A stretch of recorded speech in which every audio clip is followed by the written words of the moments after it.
Jeff Case, 9th District. I'm the president of the board of my church, the Unitarian Universalist Fellowship of Lafayette, one of many partner organizations with Move the Mindset. On behalf of my church and myself, I speak to support Move the Mindset, and I urge this council and the city and parish of Lafayette to stand up on the right side of history and move the Alfred Mouton statue from its current location on public land to a place of historical context. My family has roots here in Louisiana, going back before the Civil War, and several of my ancestors fought on the side of the Confederacy. I have a letter from one of them, George M. Dixon of Downsville, Louisiana, to his sister during the time of the war. From this letter, I think he was basically a good man. I honor his memory. That is my history.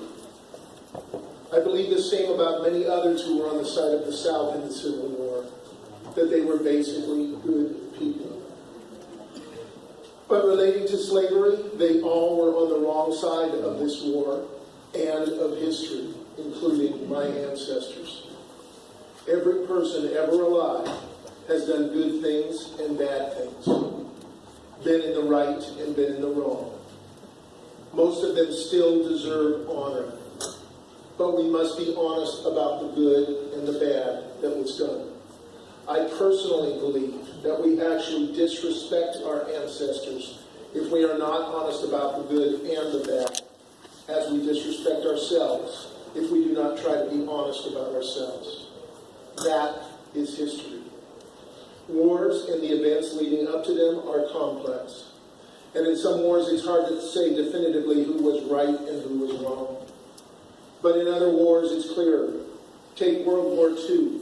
Although most Germans are wonderful people with outstanding qualities, it is impossible not to say that Germany as a nation was in the wrong in most of their causes and actions in World War II. This does not make most of its citizens bad people individually in most ways. Sometimes some of the people may get brainwashed by their leaders. This does not take away the many good things in Germany's past history.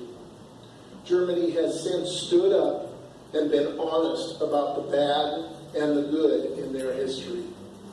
Likewise, in the Civil War, the Confederacy, with its cornerstone of slavery, was in the wrong in that cause. I'm going to be honest now about my history, our history, relating to slavery.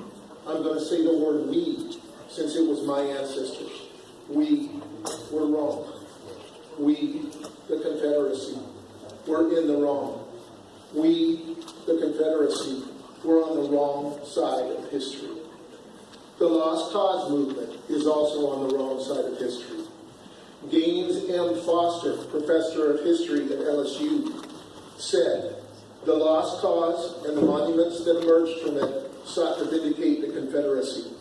The White South's memory of the war claimed that soldiers fought for the defense of their homes and families. The Lost Cause also proclaimed secession to be legal, denied the centrality of slavery to the war, ignored the evil inherent in it, and over time romanticized it. The monuments thereby celebrate not just the veterans, but the Confederacy, and despite the attempt to deny it, its cause, slavery."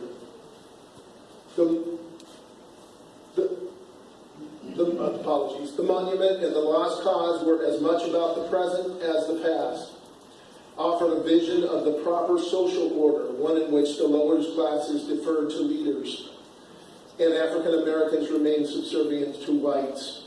In the same decades in which most of the monuments went up, the White South created a repressive racial order based on segregation, disfranchisement, lynching, and other forms of white racial violence, end quote. That is what this statue represents. On behalf of my church, the Unitarian Universalist Fellowship of Lafayette, and myself, I urge this council and the city and parish of Lafayette to be honest about our history and the good and the bad of it, and to stand up on the right side of history and move the Alfred Mouton statue to a place of historical context. Thank you.